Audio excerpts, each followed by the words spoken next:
Hello student, कैसे हैं आप सब। एक बार पुनः शिव कोचिंग क्लासेस पर स्वागत है। क्लास 11 फिजिक्स में चैप्टर 1 चल रहा है, जिस चैप्टर का नाम है मापन और मात्रक। और आज के इस लेक्चर में आप लोग सीखने वाले हैं रडार।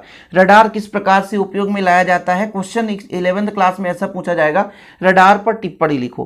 तो सबसे पहले बच्चों, रडार के लिए आपको क्या करना है कि रडार का पूरा नाम पता होना चाहिए, radio detection and ragging. Radar का पूरा नाम यदि आपसे कोई पूछे बच्चों, तो यहाँ पर मैं लिख देता हूँ एक बार फिर से। रेडियो का मीनिंग होता है RADIO, अच्छे से आपको दिखेगा। Radio detection DETECTION, detection and ragging. यहाँ से ऑब्जेक्टिव क्वेश्चन भी पूछा जाता है बच्चों, तो आप लोगों को तैयार कर लेना है कि यदि आपसे पूछ दे कि रडार का पूरा नाम है, तो आप लिखोगे रेडियो डिटेक्शन एंड रैंगिंग। इसका प्रयोग कहाँ किया जाता है बच्चों, तो युद्ध के क्षेत्र में किया जाता है। जैसे मान लीजिए कि भारत पर कोई आक्रमण करना चाहता है, अपना वायुयान छोड़ दिया भैया कि जाओ भारत में लड़ाई करो, तो अब हम कैसे जान पाएंगे, कैसे समझ पाएंगे कि भारत पर आक्रमण होने वाली है। और यदि ऐसा सिस्टम ना जान पाए तो कोई भी देश कभी भी गोला बारूद आकर के आसमान से दाग दे और हम कुछ ना कर पाए। इसलिए हर देश वाले, मतलब जो भी बॉर्डर में क्या लगाते हैं, रडार का प्रयोग करते हैं।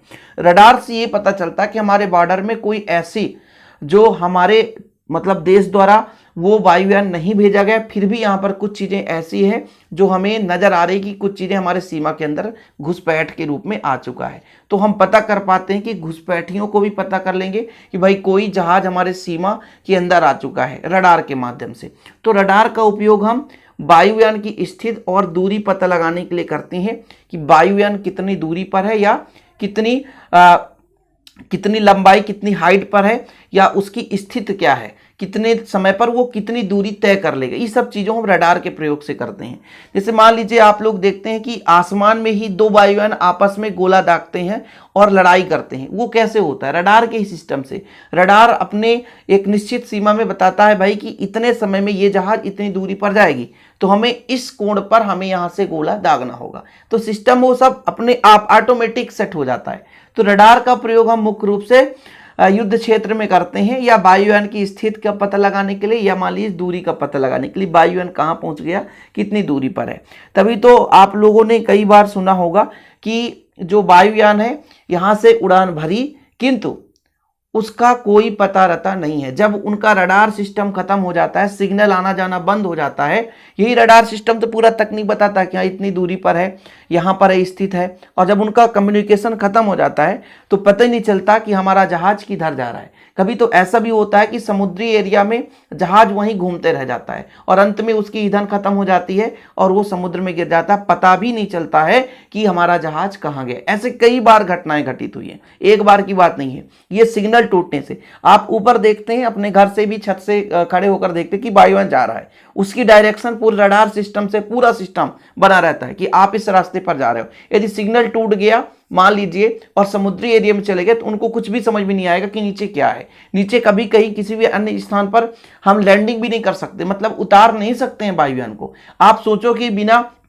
उसका हेलीपैड नहीं बना है, अर्थात एयरपोर्ट नहीं बना है, और वहां हम उसको उतार दें, तो ऐसा संभव नहीं है। उसके लिए भी एक सपाट, आप मान लीजिए पहाड़ पत्थर में उतार दें तो वो क्रैश हो जाएगा, तुरंत आग लग जाएगी। यदि थोड़ी सी भी मान लीजिए क्रैश हुआ तो आग लगना तय हो जाता है, क्योंकि वो उसमें ईंधन भर रहता है और मशीनरी समान होता है। यदि भाई साहब आपका मान लीजिए छोटा मोटा गाड़ी एक्सीडेंट होता है तो कुछ नहीं होता, लेकिन जब भी वायुयान गिरता है तो उसमें आग लग जाती है। ऊपर से जब भी गिरता है तो आग लग जाती है, क्योंकि उसमें ईंधन भर रहता है, ज्वलनशील पदार्थ होता है। और बच्चों वैसे भी टक्कर से आग, चिंगारी उत्पन्न होती है, जिससे उसमें आग लगना स्वाभाविक है। ऐसे कई सारी घटनाएं आप न्यूज में देख सकते हैं। आप लोग नहीं देखें तो भविष्य में कभी ना कभी ये सुनते ही रहेंगे।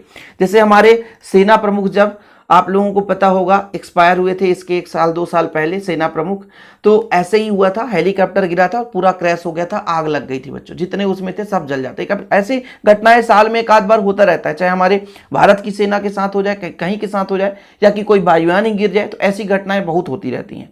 तो इसके लिए हम रडार तकनीक का प्रयोग करते हैं कि भाई साहब मान लीजिए कुछ घुसपैठी हमारे समुद्र के स्थान, मतलब स्थित से होकर के, या मान लीजिए चीन बॉर्डर से घुस रहे हैं, या कि मान लीजिए पाकिस्तान बॉर्डर से कोई समुद्री जहाज को छोड़ करके वायुयान के माध्यम से आ रहे हैं, तो फिर उसकी पता हम कैसे लगाएंगे, रडार के माध्यम से। रडार एक अच्छा तकनीक होता है। क्या करता है ये, जैसे हम यहाँ पर डायग्राम के माध्यम समझाएंगे।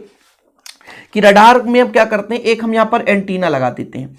एंटीना क्या करता है बच्चों, अपना सिग्नल चारों ओर, अब एक ही एंटीना पूरे भारत देश को नहीं काम कर पाएगा, इसके लिए हर क्षेत्र में अलग अलग एंटीना लगा रहता है। इसलिए आप लोग कंफ्यूज मत होना कि एक एंटीना लगा दिए पूरे भारत देश को ये कैप्चर करे, ऐसा नहीं है। अब यहाँ से सिग्नल भेजता है, एक निश्चित दायरे तक ही भेज पाएगा ना, ऐसा नहीं है कि आप पूरे हर जगह दुनिया भर में ये सिग्नल भेज पाएगा। ये सिग्नल भेजता है, अब सिग्नल यहाँ पर उपस्थित है, लेकिन जैसे ही यहाँ से मान लीजिए कोई वायुयान जाने की कोशिश किया, कोई वायुयान मान लीजिए यहाँ से जा रहा है, ठीक है, यहाँ से जा रहा है, तो अचानक जब ये जाएगा तो यहाँ से सिग्नल इससे क्या होगा, टकराएगा, मतलब तरंग इससे टकराएगा, और टकराने के बाद ये तरंग तुरंत वापस आएगा, टकराने के बाद तुरंत वापस आएगा, और ये यहाँ पे जो एंटीना है इसको ग्रहण करेगा। इसका कनेक्शन एक ग्राही से होता है। जैसे मैं यहाँ पे ग्राही मॉनिटर की बात करता हूँ, ग्राही मॉनिटर, एक ग्राही मॉनिटर जुड़ा है जो कि इन तरंगों को तुरंत ग्रहण कर लेता है बच्चों। यहाँ पे मान लीजिए एक ग्राही मॉनिटर जुड़ा है, यहाँ पे मैं इसको आर नाम दे देता हूँ, ये ग्राही मॉनिटर जुड़ा रहता है, ठीक है। ग्राही मॉनिटर तुरंत क्या करता है कि उस तरंग को ऑब्जर्व करता है कि हाँ भाई, और इससे डिस्टेंस का पता लगा सकता कि इतनी दूरी पर कोई वायुयान है। बस रडार का इतना ही काम है कि बस रडार यहाँ पे लगा है तो अपनी तरंग फैला कर रखा हुआ है। जैसे ही इसके सीमा में, इस रडार में कोई मतलब वायुयान आया, ठीक है, जैसे ही वायुयान आया तो ये रडार क्या करता है, ये जो तरंगे फैला कर रखा है वो तरंग टकरा कर वापस आता है, तुरंत सिग्नल मिलता है कि हाँ हमारे सीमा में कोई अन्य चीजें आ चुकी है। भाई ये तो क्लियर है कि हमारे वायुयान कितने हैं, किस स्थिति पर हैं, कहाँ चल रहे हैं, जितने भी वायुयान हैं सबकी एक एक वायुयान का भाई खबर रहता है कि हमारा वायुयान कहाँ तक जा चुका है, क्या हो चुका है, क्या कर रहा है। लेकिन उसके अतिरिक्त कोई और सिग्नल आ रहा है, तब ये पता चल जाता है भाई साहब कि हमारे यहाँ कुछ अन्य सिग्नल आ रहा है, तो फिर उसकी निरीक्षण की जाती है अन्य सिस्टम के माध्यम से। अपना भी वायुयान भेजा जाता है कि पता लगाओ भाई वहां पर क्या है। मान लीजिए टेलीस्कोप से नहीं दिख रहा है तो फिर वायुयान उड़ान भरता है कि जाओ भाई फिर पास से देखो कि ये क्या है, लड़ाकू विमान किसी का है, क्या कैसा है। इसके लिए हम इसका प्रयोग करते हैं, ठीक है बच्चों। अब लिखना कैसे है, ये चीज तो आपको क्लियर हो गया बच्चों कि हम रडार का जो प्रयोग हम किसके लिए करते हैं, युद्ध की स्थिति में, मान लीजिए लड़ाकू विमान का पता लगाने के लिए, वायुयान की स्थिति पता लगाने के लिए, वायुयान कितनी दूरी पर है उसका पता लगाने के लिए करते हैं, ठीक है। और इसको अपन मतलब है नहीं, हम कह दें कि दूरी कैसे मापेंगे। तो मैंने कहा कि यहाँ से तरंगे भेजी गई, यहाँ से तरंगे भेजी गई, जाने में समय और आने में समय, टोटल समय टी समय लगा, जाने और आने में कितना समय लगा, टी समय लगा।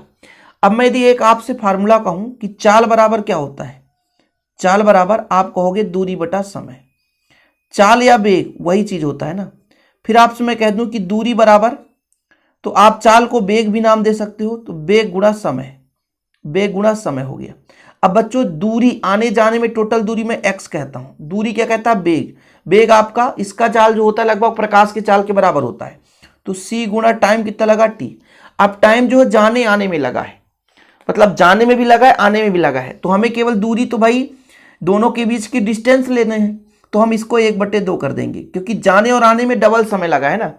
तो हमें भाई एक ही बार का दूरी लेना है, दोनों बार का नहीं लेना पड़ता। दूरी हमेशा जैसे आप मार्केट जाते हो तो 10 किलोमीटर गए 10 किलोमीटर आए, तो टोटल दूरी कितना हो गया 20, लेकिन हम 20 नहीं मानेंगे ना, जाने आने का केवल हम यहां पर कह सकते हैं कि लंबाई इतना हमने तय किया, लेकिन जो दूरी मार्केट था केवल और केवल 10 था। तो जाने आने का समय टी लगा, 10 सेकंड भी हो सकता है, 15 सेकंड, 20 सेकंड हो गया, लेकिन दूरी तो हम आधा ही मानेंगे दोनों को। तो भाई जाने आने में टोटल लंबाई कितना तय किया वो तो मान लीजिए हम मानते हैं, लेकिन हम दूरी की जब बात करते हैं दूरी आपका आधा ही रहता बच्चों। ओके, इतना क्लियर है। अब आपको लगता होगा कि सर 2 नंबर के लिए इतना लंबा चौड़ा कहानी क्यों, क्योंकि आपके माइंड में फीड होना चाहिए, ठीक है। तो इसका पूरा नाम रेडियो डिटेक्शन एंड रैंकिंग है। इस तकनीक का उपयोग युद्ध के क्षेत्र में शत्रु के लड़ाकू विमानों की स्थिति ज्ञात करने में किया जाता है। रडार का अर्थ है रेडियो तरंग के माध्यम से वायुयान की स्थिति एवं दूरी का पता लगाना। इस विधि में करते क्या है बच्चों कि स्टेशन से रेडियो तरंगे लड़ाकू विमान की संभावित दिशा में भेजी जाती है। ये तरंगे लड़ाकू विमान से टकराकर पुनः वापस लौट जाती है, जिसे ग्राही द्वारा ग्रहण कर लिया जाता है। जैसे यहाँ पर मान लीजिए आपका ये देखो, ये आपका इससे बेहतर चित्र तो ये मैं बना के रखा हूँ, ये आप समझ सकते हैं कि वायुयान गया टकरा करके वो रेडियो तरंगों को नीचे भेजता है। अब एक चीज और है, जैसे आपसे ऑब्जेक्टिव में पूछा जाएगा कि सोनार में किस प्रकार के तरंगों का प्रयोग करते हैं, तो परश्रव्य तरंगों का प्रयोग करते हैं। जो रडार होता है बच्चों इसमें रेडियो तरंगों का प्रयोग करते हैं। किसका, रेडियो तरंग का प्रयोग करते हैं। अब जैसे मैंने कहा कि भाई दूरी कैसे निकालेंगे, तो चाल गुणे समय, चाल सी है समय टी है। अब टाइम जाने आने में, उसी स्थान से वापस लौटने में लगा समय, मतलब विमान तक जाने और विमान से टकराकर पुनः वापस लौटने में टी समय लगा है। तो जाने आने में टोटल समय लगा है, लेकिन दूरी हमको केवल एक ही बार का चाहिए ना, इसलिए हमने x बराबर 1/2 कर दिया है, c इंटू टी। 1/2 का मतलब यह है कि आधा, पूरा नहीं बच्चों, ठीक है। तो इस तरीके से आपको एग्जाम में लिख भी देना है। यदि 2 नंबर का आएगा तो इतना जरूर लिखना जितना मैं आपको समझा रहा हूं। और इतना समझाने का तात्पर्य है बच्चों कि आपके माइंड में ये डाउट न रह जाए कि वास्तविक रूप से रडार है क्या भाई। रडार रडार रडार, टीवी में आप हमेशा रडार सुनोगे, ये रडार क्या है इसके बारे में जानकारी तो होना चाहिए। उम्मीद करता हूं आप लोग समझ गए होंगे। वीडियो पसंद आए तो लाइक करके शेयर कर दें। ऐसी वीडियो पाने के लिए चैनल को सब्सक्राइब करके बेल आइकन प्रेस कर लें। साथ में बच्चों मैं आप लोगों को डिस्क्रिप्शन पे अपने निजी ऐप शिव कोचिंग क्लासेस का न्यू ऐप आ चुका है, जिसे आप लोग डाउनलोड कर सकते हैं। डिस्क्रिप्शन पे लिंक मिल जाएगा। यदि आपको इसका नोट्स चाहिए हो तो आप कांटेक्ट नंबर लिख लीजिए 9685299149, 9685299149। इस नंबर पर कांटेक्ट कर सकते हैं या ऐप के माध्यम से भी नोट्स ले सकते हैं। आज के लिए इतना ही। जय हिंद, वंदे मातरम।